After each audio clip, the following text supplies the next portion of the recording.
నంద్యాల జిల్లా బనగానపల్లిలో సీఎం చంద్రబాబు పర్యటిస్తున్నారు. మీ భూమి మీ హక్కు కార్యక్రమంలో సీఎం పాల్గొన్నారు.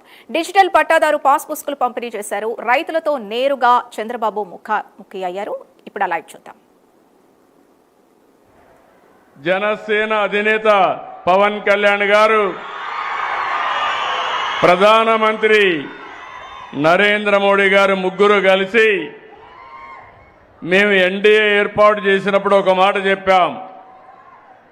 రాష్ట్రం విధ్వంసం అయింది, పునర్నిర్మాణం చేయాలి, పూర్వ వైభవం రావాలి, తప్పకుండా చేస్తామని చెప్పాం. ఆ రోజు ఒక మాట చెప్పాను. ఒకటి అభివృద్ధి, మెరుగైన సంక్షేమం, ఇబ్బందులు లేని సుపరిపాలన ఇస్తానని చెప్పాం. ఈ రెండేళ్లలో ఇది జరుగుతా ఉందా లేదా అని మిమ్మల్ని అందరినీ అడుగుతున్నాను మళ్ళీ ఒకసారి. అయితే మీరందరూ కూడా ఒక విషయం గుర్తుపెట్టుకోవాల్సిన అవసరం ఉంది.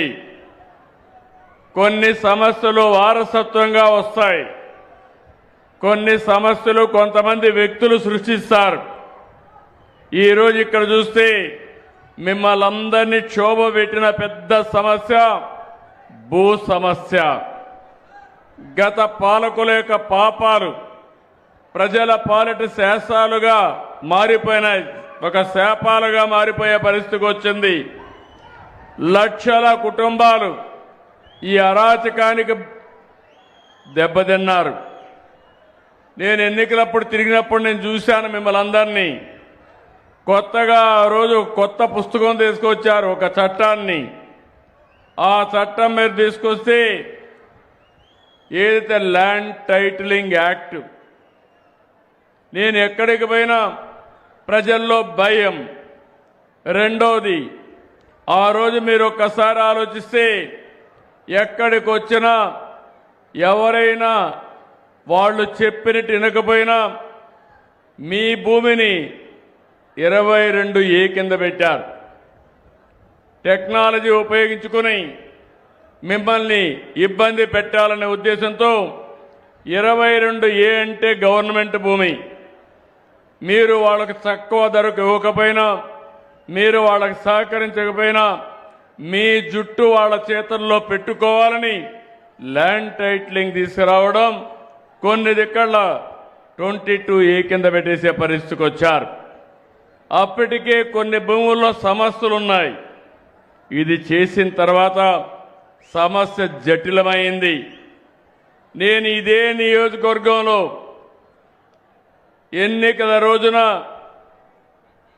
ల్యాండ్ టైటిలింగ్ యాక్ట్ని తగలబెట్టి వచ్చిన వెంటనే ఈ చట్టాన్ని రద్దు చేసి భూ సమస్య పరిష్కరిస్తానని ఆ రోజు హామీ ఇచ్చాను. చట్టాన్ని రద్దు చేశాం. భూ వివాదాల పరిష్కారానికి దృఢ సంకల్పంతో ముందుకు పోతున్నాం. నాకు మొట్టమొదటిసారిగా 95లోనే 94లో నేను రెవెన్యూ మంత్రిని, ఫైనాన్స్ మినిస్టర్గా అయ్యాను. అప్పుడే స్టడీ చేశాను. ఆ రోజు సమైక్య ఆంధ్రప్రదేశ్లో తెలంగాణలో కొన్ని సమస్యలు ఎక్కువ ఉండేటివి. దానికి కారణం నిజాం పాలనలో ఎప్పుడు కూడా భూములన్నీ అనేక మందికి ఇచ్చేవాళ్ళు. ఇక్కడ బ్రిటిష్ వాళ్ళ పరిపాలన, అప్పుడే పగడ్బందీ అయినటువంటి ల్యాండ్ రిఫార్మ్ యాక్ట్ కూడా పెట్టుకొని చేశారు. మనం అందరూ కొంతమంది పెద్దవాళ్ళకి ఉండేవాళ్ళకి ఐడియా ఉంటుంది. ఆ రోజు జమాబందీ చేసేవాళ్ళు. సంవత్సరానికి ఒక్కసారి జమాబందీ చేసి మీ ఆస్తి మీదని మన లెక్కలు రాసేవాళ్ళు. దానికి పన్ను కూడా కట్టేవాళ్ళం.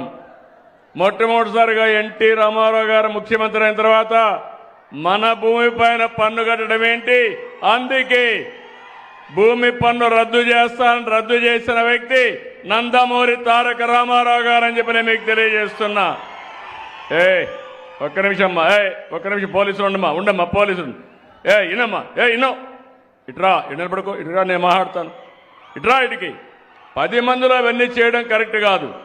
నీకు సమస్య ఉంటే ప్రతి ఒక్కరి సమస్య ఇంట మీది న్యాయమైతే నేను మీ దగ్గరకు వచ్చి సమస్య పరిష్కారం చేసి మళ్ళీ మీకు అండగా ఉంటా. మధ్యలో లేచి గొడవలు చేయడం కానీ లేకపోతే డిస్టర్బ్ చేయడం అనేది మన సాంప్రదాయం కాదు, కల్చర్ కాదు. ఆ విషయం గుర్తుపెట్టుకోవాల్సిన అవసరం ఉంది. ఈరోజు అమ్మాయిని వారుగా ఇటు తీసుకురండి, నేను మాట్లాడతాను, ఆ సమస్య నేను పరిష్కారం చేస్తాను. మీరు కూడా పోలీస్ మధ్యలో అందరూ వదిలేండి, అమ్మాయిని ఇటు తీసుకురండి, అంతే. ఆ పక్క తీసుకురండి, మీరంతా కూర్చోండి, డిస్టర్బెన్స్ లేకుండా కూర్చోండి. ఇది ఒక పవిత్రమైన కార్యక్రమం. ఇది లాజికల్గా తీసుకుపోవాల్సిన అవసరం ఉంది. మధ్యలో అందరూ వెళ్ళిపోవాలా ప్లీజ్. ఎవరా మీరంతా వెళ్ళండి, మీరంతా వెళ్ళండి. మధ్యలో ఉండేవాళ్ళు మధ్యలో అందరూ వెళ్ళండి. ఈరోజు మీరు చూస్తే ఇప్పుడే తులసమ్మ గారు ఒక విషయం చెప్పారు. నాకు అనుభవం ఉండి కూడా ఈ సమస్య పరిష్కారం చేయాలంటే చాలా జటిలమైన సమస్య, చాలా సున్నితమైన సమస్య. భూమి మీది, మీ భూమి మీద ఫోటో ఆనాటి పాలకులది.